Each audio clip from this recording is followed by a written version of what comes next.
اسما تو حیرت کے سمندر میں غوطہ تھی۔ اس کی اتنی دیوانگی اپنے لیے پاگل پن سن کر اس کا دل اس کی بات پر ایمان لانے کو کر رہا تھا۔ ایک سحر تھا جو پورے کمرے میں پھیلا، دونوں کو اپنی لپیٹ میں لے رہا تھا۔ دونوں ہی ایک دوسرے کے قریب کھڑے ایک دوسرے کی آنکھوں میں دیکھ رہے تھے۔ یہ فضوحیس ماحول تو ملازمہ کی دستک پر ٹوٹا تھا۔ تمہاری تعریف میں نکاح سے فرصت حاصل کر کے فرصت سے کروں گا۔ اس کا گال تھپتھپاتا وہ کمرے سے چلا گیا۔ اف، کیا ہو گیا تھا مجھے؟ میں کیوں اس لوفر کی باتوں میں آ گئی؟ مجھے تو جادوگر لگتا ہے، کیسے مجھے اپنی باتوں میں الجھا دیا۔ اس نے توبہ توبہ، اور کتنا بے شرم ہے، استغفر اللہ۔ وہ کانوں کو ہاتھ لگاتی نیچے چلے گی۔ وہ حاجہ بیگم اور بیوٹیشین کے ساتھ لان میں، جہاں نکاح کا انتظام کیا گیا تھا، پھولوں کی ایک روش بنائی گئی تھی جس پر چل کر اسے نکاح کے محسوس حصے کی طرف جانا تھا۔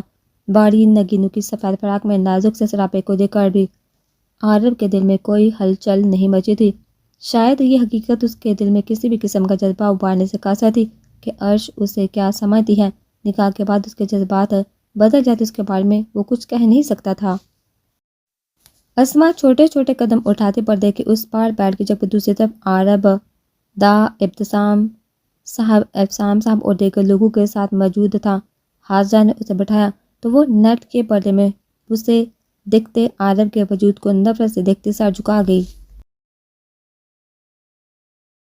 اسما بھی بڑے بڑے قدم اٹھاتی عرش کے پاس آئی اور اس کے کندھے پر ہاتھ رکھ کر اسے اپنی موجودگی سے حوصلہ دیا۔ عرش نم شکوہ بڑی آنکھوں سے اسے دیکھ کر سر جھکا گئی۔ مولوی صاحب نکاح شروع کرے، دا نے حکم دیا۔ عارف ولد ابتسام مرزا، آپ کا نکاح عرش ولد ابتسام مرزا سے سکر راج الوقت 10 لاکھ طے پایا جاتا ہے۔ کیا آپ کا نکاح قبول ہے؟ قبول ہے۔ عارف ولد ابتسام مرزا، آپ کا نکاح عرش ولد ابتسام مرزا سے سکہ راج الوقت 10 لاکھ روپے طے پایا جاتا ہے۔ کیا آپ کو نکاح قبول ہے؟ قبول ہے۔ عارف ولد ابتسام مرزا، آپ کا نکاح عرش ولد ابتسام مرزا سے سکہ راج الوقت 10 لاکھ روپے طے پایا ہے۔ کیا آپ کو یہ نکاح قبول ہے؟ قبول ہے۔ عارف نے نکاح نامے پر دستخط کی تو مولوی صاحب عرش کی طرف متوجہ ہوئے۔ عرش ولد ابتسام مرزا، آپ کا نکاح عارف ولد ابتسام مرزا کے ساتھ سکہ راج الوقت 10 لاکھ روپے طے پایا ہے۔ آپ کو یہ نکاح قبول ہے؟ مولوی صاحب کے کہنے پر عرش کی طرف سے 1 منٹ تک خاموشی رہی۔ عارف نے اس کی خاموشی پر مٹھیاں بھیجی۔ عرش، جواب دو، اسما نے اس کے کان میں کہا۔ قبول ہے۔ اس نے آنکھیں بند کر کے قبول ہے کہا۔ عرش ولد ابتسام مرزا، آپ کا نکاح عارف ولد ابتسام مرزا کے ساتھ سکہ راج الوقت 10 لاکھ روپے طے پایا ہے۔ آپ کو یہ نکاح قبول ہے؟ قبول ہے۔ عرش ولد ابتسام مرزا، آپ کا نکاح عارف ولد ابتسام مرزا کے ساتھ سکہ راج الوقت 10 لاکھ روپے طے پایا ہے۔ آپ کو یہ نکاح قبول ہے؟ قبول ہے۔ عرش نے مولوی صاحب کی بتائی گئی جگہ پر دستک کی۔ ہر طرف مبارکباد کا شور اٹھا تھا۔ اسما نے اسے گلے لگایا۔ حاجہ بیگم نے اس کا ماتھا چوما۔ عارف بھی سب سے گلے ملے، مبارکباد وصول کرنے لگا۔ ابتسام صاحب عارف کو مبارکباد دے کر عرش کی طرف آئے اور اسے گلے لگا کر پیار کیا۔ عرش کی آنکھ سے ایک آنسو بے مول ہوا۔ جہاں ایک طرف مرزا مینشن میں خوشیاں دوڑ رہی تھی، وہیں دوسری طرف خان پور میں بادلوں نے اپنا سایہ کیا ہوا تھا۔ بٹو بٹو، کیا کر رہی ہے؟ اس موسم میں تو چل نیچے چلتے ہیں۔ رانی نے اسے گھر کے ہنستا حال چال پر آسمان کو گھورتے پایا تو اس کے پاس آ کر وہ متفکر سے بولی۔ ہاں کچھ نہیں، وہ اداسی سے بولی۔ کیا ہوا؟ اداس کیوں ہو؟ رانی نے اس کی اداسی بام کر کہا۔ پتہ نہیں، ایک بے نام سی بے چینی ہے دل کو، کسی پل قرار نہیں آ رہا، بس کسی انہونی کے دھڑکے سے دھڑکتا جا رہا ہے۔ وہ پریشانی سے اپنے دل پر ہاتھ رکھتی گویا ہوئی۔ تیری طبیعت تو ٹھیک ہے نا؟ رانی نے اس کے ماتھے پر ہاتھ رکھ کر کہا۔ ہاں ٹھیک ہوں، شاید اس کالے آسمان کی وجہ سے دل گھبرا رہا ہے۔ اس نے آسمان کی طرف دیکھا، کہاں جا کالے بادلوں نے آسمان کو بھی اپنے رنگ میں رنگ کر کالا کر دیا تھا۔ رانی کو تو اس نے کہہ دیا تھا، لیکن اس کا دل نہ جانے کیوں آج اتنا گھبرا رہا تھا۔ تم زیادہ ہی فلسفیانہ باتیں کرنا نہیں شروع ہو گئی بٹو؟ بس محبت نے سکھا دی ہے۔ وہ تکلیف سے مسکرائی۔ محبوب کے دیدار کو اتنا وقت ہو گیا تھا، آنکھیں اس کی ایک جھلک دیکھنے کو بے قرار رہتی تھی، لیکن کہتے ہیں نا کہ محبوب ظالم ہوتا ہے، یا پھر محبوب کو خدا نے ظالم ہی بنایا ہے، جو وہ اپنے عاشق کو اپنی ایک جھلک ایک آواز کے لیے ترساتا رہتا ہے۔ جو لوگ سچی محبت کر بیٹھتے ہیں ان کے لیے تو دوہری تکلیف ہوتی ہے نا، تو اس شخص کو اپنے لیے مانگ سکتے ہیں کہ کہیں اس کا محبوب ہی کسی سے محبت نہ کرتا ہو اور وہ اپنی دعاؤں سے اسے تو اپنی قسمت میں لکھوا لے، لیکن اس درد کا کیا؟ جو وہ اپنی محبت سے بچھڑنے بعد صحیح سہے گا۔ محبوب کی آنکھ میں تو اوشی کے باعث آئی نمی بہت تکلیف دہ ہوتی ہے۔ اسی کیفے سے بٹو دو چار تھی۔ عمر میں وہ بہت چھوٹی تھی، لیکن جب اللہ نے اس کے دل میں محبت جیسے مقدس جذبہ ڈالا تو اس کی سوچ کو بھی مقدس کر دیا تھا۔ کہاں کھو جاتے ہو تم؟ پر میں تو چلی نیچے۔ رانی نے اسے اپنی سوچ میں کھوئے دے کر جھنجھوڑا، لیکن یکدم تیز ہوا کے چلنے، بجلی کے کڑکنے پر رانی اسے کہہ کر نیچے چلی گئی۔ تیز ہوا چلنے کی وجہ سے عجب سی سرسراہٹ پھیل گئی۔ اوپر سے بجلی کی خوفناک آواز اور آسمان کو چیرنے کے عمل نے اس کے دل کو کسی انہونی کے ڈر سے زور سے دھڑکانا شروع کر دیا تھا۔ اس نے اپنے دل پر ہاتھ رکھا تھا۔ تکلیف سے اسے ایسا لگ رہا تھا جیسے کسی اس کی بہت قیمتی شے اس سے دور جا رہی ہو ہمیشہ کے لیے۔ درد کی شدت بڑھنے پر اس کے منہ سے ایک آہ نکلی، یا اللہ انہیں اپنے امان میں رکھنا، یا اللہ انہیں تو میرا دل بند ہو جائے گا۔ اے میرے رب، تو ان کی ساری بلائیں، ساری مصیبتیں مجھے دے دے اور میری خوشیاں انہیں دے دے۔ اس نے اپنے دل پر ہاتھ رکھ کر دل کے بڑھتے درد کو کم کرتے آسمان کی جانب دیکھا اور اپنے رب کو پکارا۔ یکدم اس کی آنکھوں کے سامنے اندھیرا چھایا تھا اور وہ دنیا سے بیگانہ ہو گئی تھی۔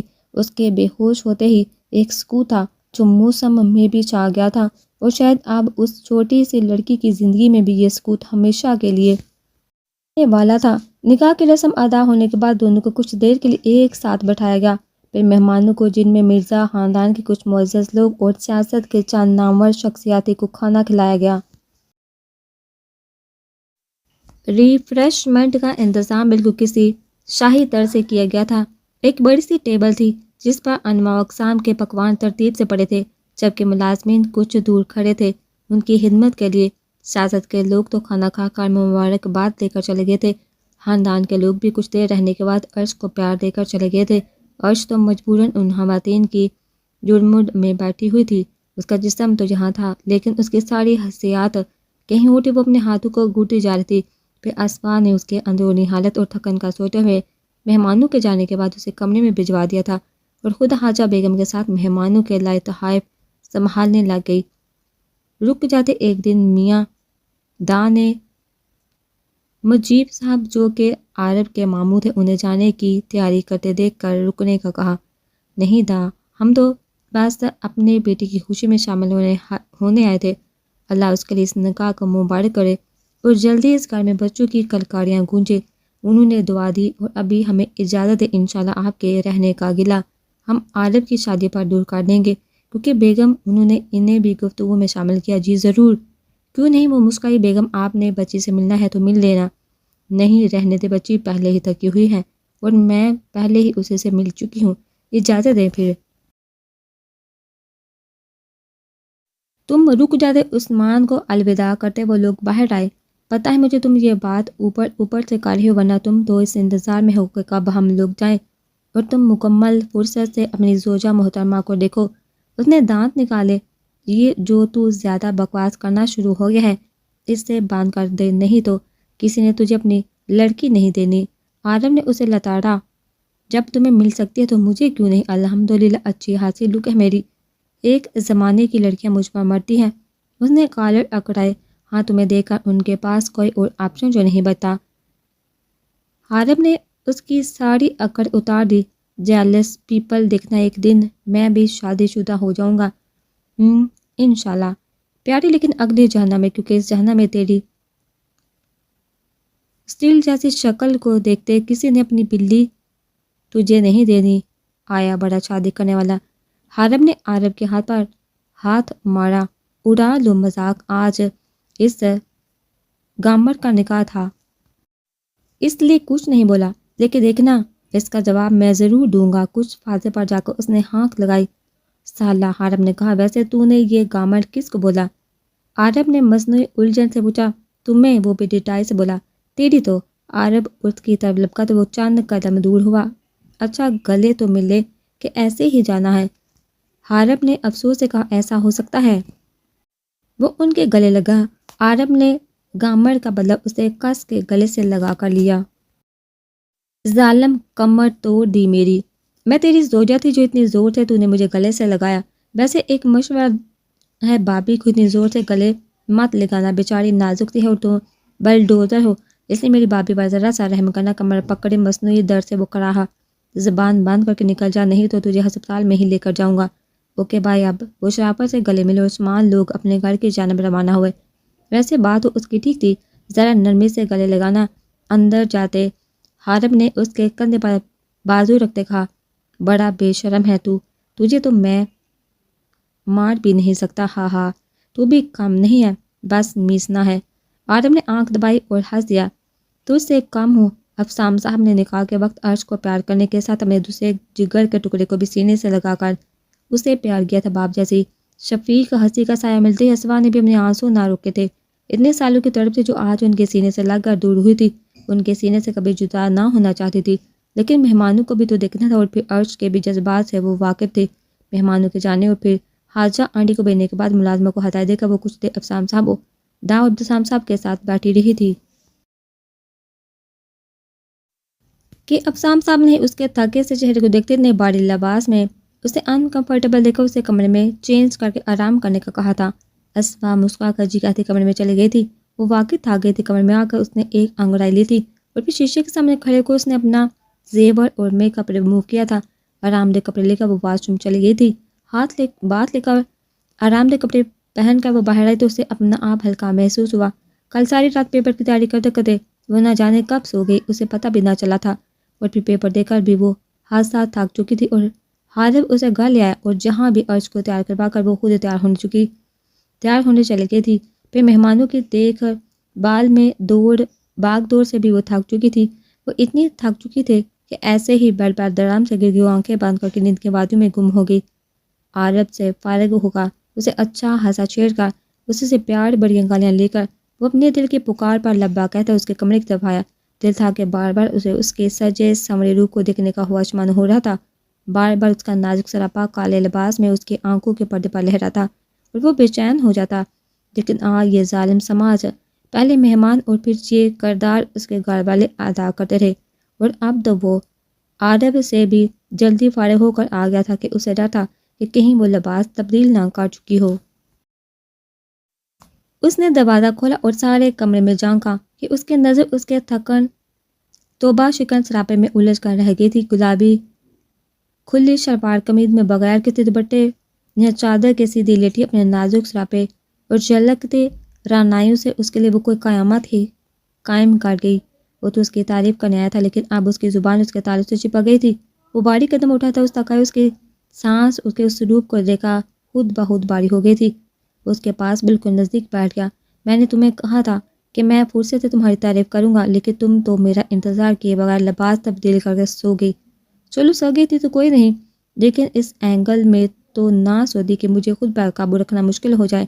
اس کے کان میں باری سرگوشی کر رہا تھا۔ اسوا جو اپنے کمرے میں اس کی موجودگی کو بانپ گئی تھی، لیکن تھکن اتنی تھی کہ وہ ویسے ہی لیٹی تھی کہ وہ اسے سوتا سمجھ کر چلا جائے گا، لیکن اسے کیا پتا تھا کہ وہ اس ہوش ربا حسن نے اس کے ہوش اڑا چکی تھی۔ اس کے کہنے پر اسے اپنے لیٹنے کے وہ کس طرح لیٹی ہے، اور وہ بھی دوپٹہ اور کسی چادر کے بغیر، تب اس کے ہوش اڑے تھے۔ اس کی سرگوشی پر اپنے دل کی ادم مچاتی دھڑکنوں کو قابو کرتی وہ پلکوں میں لرزش پیدا کرتی آنکھیں کھولے اسے دیکھنے لگی جو نہایت بے باک انداز میں اسے تک رہا تھا۔ اسما نے شرم سے سر پڑتے اٹھنا چاہا کہ وہ اس کے کندھوں پر دباؤ ڈالتا، اسے ایسا کرنے سے روک گیا۔ ایسے ہی لیٹی رہو پلیز، آپ دور ہو، مجھے اٹھنا ہے، وہ منمنائی۔ نہیں، اب میں اتنا بھی ظالم نہیں ہوں کہ تمہاری تھکن کا احساس نہ کروں۔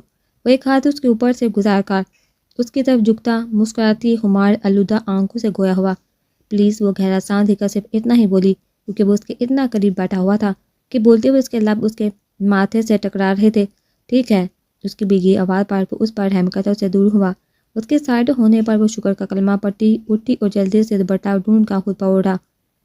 ادھر وہ اس کی ساری کارروائی دیکھتا اسے ایک جگہ ہی جم کر دیکھا، اسے اپنے پاس بلایا۔ نہیں پلیز آپ جائیے یہاں سے، اگر کسی نے آپ کو اس وقت جہاں میرے کمرے میں دیکھ لیا تو آپ کا تو کوئی کچھ نہیں کہے گا، لیکن میں اپنوں کے سامنے نظریں اٹھانے کے قابل نہیں رہوں گی۔ یہ عام مردوں کا معاشرہ ہے، آپ کو تو لوگ کچھ نہیں کہیں گے، مجھے ہی اپنے الفاظ سے چابک کی طرح مار دیں گے۔ وہ پریشانی سے تل ہوئی۔ اسے اس وقت اپنی عزت کی فکر تھی، آج ہی تو اس کا باپ اس سے ملا تھا اور وہ نہیں چاہتی تھی کہ اپنی دوسری بیٹی سے بھی بدگمان ہو جائے۔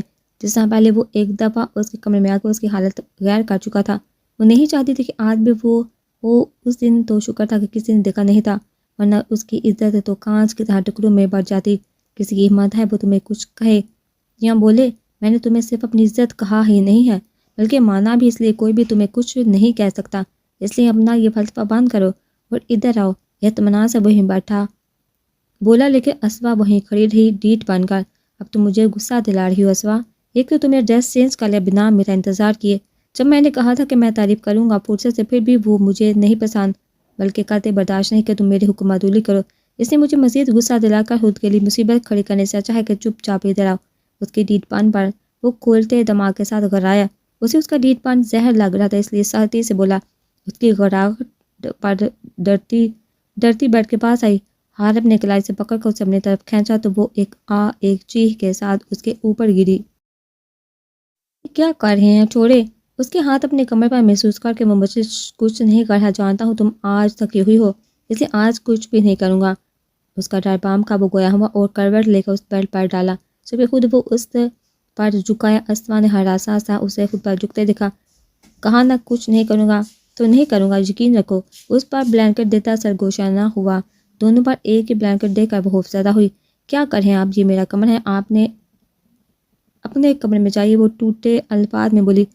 وہ مسکرا، یہ بھی خوب کہا تم نے میری جان، میرا کمرہ تو وہی ہے جو تمہارا ہے، جہاں تم وہاں میں، اور میں بھی تھکا ہوا ہوں، اتنے دن تم سے دور رہا ہوں نا، تمہیں تنگ کیا ہے اب میں نکال کر کے، تو اس لیے اب مجھے اتنا بھی شریف مت سمجھو۔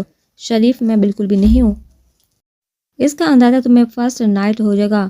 اس نے سرگوشی کی اور لائٹ آف کر دی۔ کمرے میں اب اندھیرا پھیل گیا تھا۔ وہ پوری آنکھیں کھولے خوف سے اسے دیکھنے کی کوشش کرنے لگی تو ایک ہاتھ اس کے کمر میں ڈال اسے اپنے سینے سے لگائے مزے سے لیٹ گیا تھا۔ اپنے کمرے میں جائیے، آپ کچھ سمجھ کیوں نہیں رہے؟ نام محرم ہے یہاں آپ میرے لیے، میرے ایسے کیسے آپ میرے ساتھ ایک کمرے میں ایک بلینکٹ میں سو سکتے ہیں؟ وہ ساتھی سے بولی۔ اوہ تو میری جان کو یہ ٹینشن ہے کہ ہم کمرے میں اکیلے ہیں، تو ابھی وہ جان کی یہ ٹینشن میں دور کر دیتا ہوں، پھر تو کوئی مسئلہ نہیں ہے نا۔ اس نے اندھیرے میں اس کے نکوچ کو ہاتھوں سے ٹریس کرتے سرگوشی کرتے اس کے کان پر ناک سے ہلائی۔ اس کے اس عمل پر اسوا کا دل ہلکے کو آ گیا۔ اسوا اب خوف و پریشان ہراساں سے اسے دیکھ رہی تھی، جو قبر میں منہ دیے نہ جانے کیا ڈھونڈ رہا تھا۔ کچھ منٹ بعد وہ اسے ناسمجھی سے دیکھتی رہی کہ وہ اپنا کام مکمل کر کے اس کی طرف آیا اور اسے سمجھنے کا موقع دیے بغیر اسے باہوں میں اٹھائے ٹیرس پر آیا، جبکہ وہ تو اس سے مزاحمت کرتی رہے گی۔ اسے میٹرس پر آرام سے لٹائے خود بھی وہ اس کے ساتھ لیٹ گیا اور اسے سینے سے لگائے۔ اسوا دوبارہ مچ لی۔ اب کیا مسئلہ ہے؟ وہ ساتھی سے بولا۔ تم نے کہا کہ کیسے تم میرے ساتھ ایک کمرے میں سو سکتی ہو، تو میں نے تمہاری پریشانی کو سمجھ اس کا حل نکالا، اور اب بھی تم نہرے دکھا رہی ہو۔ اس کی آنکھوں میں سردی تھی۔